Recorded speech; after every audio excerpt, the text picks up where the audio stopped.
হ্যাঁ, আমি বদলে গেছি, অনেকটা বদলে গেছি।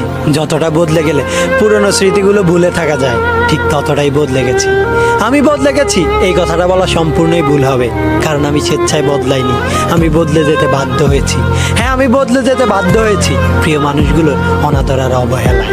সবসময় আড্ডা দেওয়া মানুষটা আজ একা বসে থাকে, সবাইকে হাসি খুশি মাতিয়ে রাখা মানুষটা আজ নীরবতা পালন করে, সবার সাথে কথা বলা মানুষটা আজ চুপচাপ থাকতে ভালোবাসে।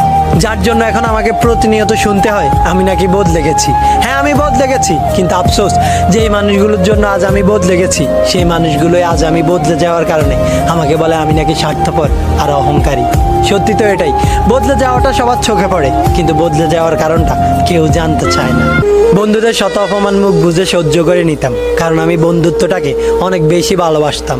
তাদের দেওয়া কষ্টগুলো হাসি মুখে মানিয়ে নিতাম, কিন্তু দিন শেষে তাদের কাছ থেকেই ব্যক্তিত্বহীন উপাধি পেতাম।